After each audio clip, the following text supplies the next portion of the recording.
সফলতা এটা এমন একটা বিষয় যেটা ভাগ্য দ্বারা নয়, মেহনত দ্বারা ডিসাইড করতে হয়।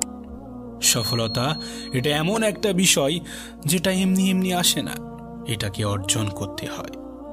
তুমি যদি সফল হতে পারো, তুমি যদি তোমার ক্যারিয়ারকে একটি ভালো পর্যায়ে নিয়ে যেতে পারো, তাহলে এই বাস্তবিক জীবনে তুমি 3টি জিনিসের সাক্ষাৎ পাবে। তুমি 3টি জিনিস উপলব্ধি করতে পারবে। 1, সফল হওয়ার আগে যারা তোমাকে ছেড়ে চলে গিয়েছিল, সফল হওয়ার পরে তারা আবার ফিরে আসবে। 2, যারা অবহেলা করত তারা আবার ভালোবাসতে শুরু করবে। 3, যারা তোমার দিকে ঘুরেও তাকাতো না, তারা তোমাকে দেখে স্যালুট করতে শুরু করবে। তোমাকে বলছি, তোমার সফল হওয়াটা কতটা জরুরি তা তুমি নিজেও জানো না। তোমার সফল হওয়াটা কতটা গুরুত্বপূর্ণ তা তুমি হয়তোবা নিজেও জানো না। মনে রেখো, জীবন হোক অথবা হোয়াটসঅ্যাপ, মানুষ কিন্তু স্ট্যাটাসই চেক করে। আর আমি শুনেছি যারা জীবনে হাজারো বিফলতার পরে সফলতা পায় তারা নাকি এই পৃথিবীর নায়ক হয়ে যায়। তুমি যদি এর আগে বিফল হয়ে থাকো তাহলে এই সুযোগটা হাতছাড়া করো না। তোমার নায়ক হওয়ার সুযোগটা হাতছাড়া করো না। তুমি যে কোনো ব্যক্তির এক্সাম্পল উঠিয়ে নাও, দেখবে তাদের জীবনে শুধুমাত্র সফলতার কাহিনী নেই, তার সঙ্গে আছে হাজারো বিফলতার কাহিনী। আর মনে রেখো, তুমি যদি সফল হতে চাও, তুমি যদি রাজা হতে চাও, তাহলে তোমাকে গোলামের মতো মেহনত করতে হবে। হ্যাঁ, গোলামের মতো মেহনত করতে হবে। তোমাকে বিশ্বাস রাখতে হবে চাবিগুচ্ছের শেষ চাবিটিও তালা খুলতে সক্ষম। হ্যাঁ, তোমাকে বিশ্বাস রাখতে হবে চাবিগুচ্ছের শেষ চাবিটিও তালা খুলতে সক্ষম। তুমি হয়তো ভাবো প্রথমবারেই হয়ে যাবে, কিন্তু প্রথমবারে এই পৃথিবীতে কিছু হয় না। প্রথমবারেই এই পৃথিবীতে কিছু হয় না। এক চান্সে পেয়ে যাবে, এটাকে বিশ্বাসে রেখো না। সেটাকে বারবার ট্রাই করতে হবে। একটা সময় গিয়ে একটা সময় পরে সেটা আকার নিতে শুরু করবে।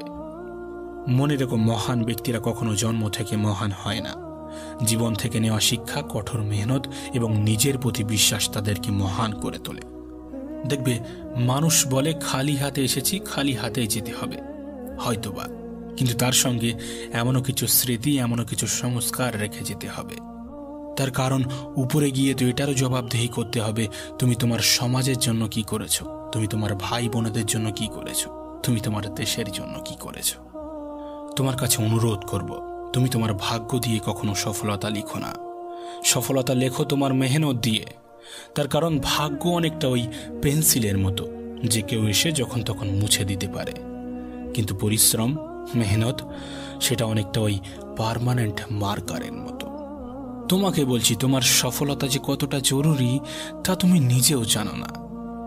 তুমি যখন নিজে থেকেই বলো যে আমার দ্বারা হবে না, আমি পারবো না, তখন তোমার উপরওয়ালা হয়তোবা বলে, যেহেতু নিজে থেকেই বিশ্বাস আছে তাহলে বিশ্বাসটা ভাঙি না, কারণ সে তো তোমারই রব, তোমার বিশ্বাস কিভাবে ভাঙবে। তাই বিশ্বাস করো তুমি সফল হবে, বিশ্বাস করো তুমি জিতবে, বিশ্বাস করো তুমি পারবে, বিশ্বাস করো তোমার দ্বারা সম্ভব, কারণ বিশ্বাস থেকেই সফলতা আসে।